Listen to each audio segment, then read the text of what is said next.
Hey, welcome back. Everybody know Fight Center LLC, and welcome back to the MOCAP Diaries. It's been a while. We're trying out some new things. I've had some challenges with them. Right now, there seems to be something weird going on with my left glove.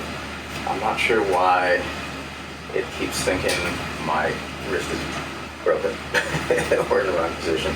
I tried recalibrating. I'm still getting that. So I'm not sure what the dealio is there. So the good news about all the screw-ups and experiments is I am getting at least a little bit faster at getting all this stuff on. First time today, though, I did something weird. Ended up with my arms kind of coming out the back and my head turned around sideways. I probably switched right and left on the arms or something. I'm not entirely sure.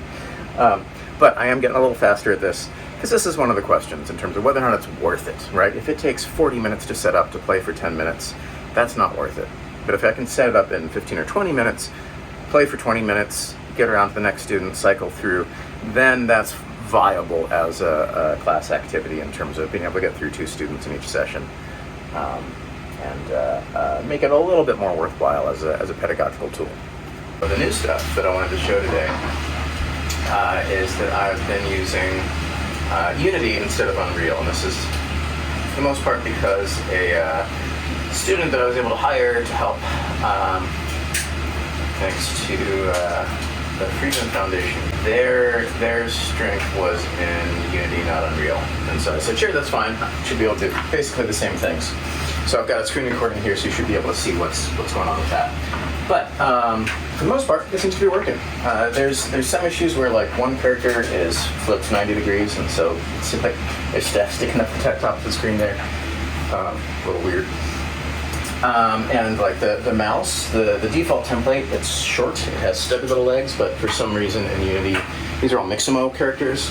For some reason in Unity, it's putting it at the same height as the other characters and then just extending the legs to match the ground. So we have an interesting basketball player mouse character in this version that we didn't have before. There's still some things to figure out. Camera controls are different in third person than the default you get with Unreal, so I haven't figured out yet how to actually move around and see different views or anything, which is unfortunate. And I don't think they're set up right now to be able to actually travel much. Let's see. Yeah. So even if I walk around,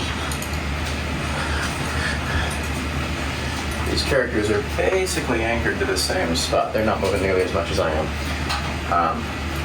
So there's maybe a little weirdness there, but for the most part, I think this is working. And what I should be able to do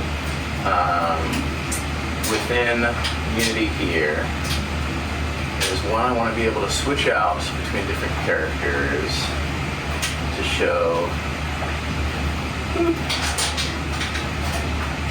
So say I want to do just the mouse. I can uncheck these others. Play. See if this works. Uh-oh. Sometimes it takes a little while to adjust. I'm still figuring this out until I recheck that. But resave. Okay. Sometimes it works, sometimes it doesn't. Okay, well, I'm still obviously still a work in progress. But you can see what we're starting to do there is let me just check and uncheck characters.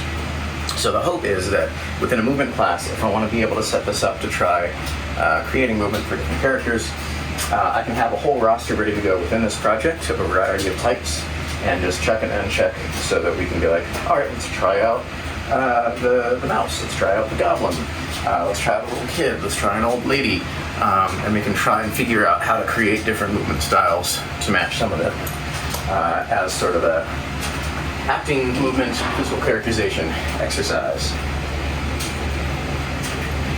Some of these characters have fingers, some of them don't. So, anyway, this is kind of the status update right now. It's going to be a couple of weeks before I'm actually trying to do this in class, which is good because obviously I still have some things to work out. But I wanted to share a status update and share the progress that I've got so far. And thanks to everybody who's helped me out. Between grant funding and students and office support and buying equipment. I'm doing this in the basement where laundry's running too. And if all goes well, I should have a guest artist doing a public masterclass on Case Western campus in April. Michelle Ladd, who is a fight master with the SCFD and an accomplished motion capture coordinator and performer, will be coming in and talking both to my class and for a public thing. So I will try and get that info out to anybody who's interested. And yeah, thanks for watching.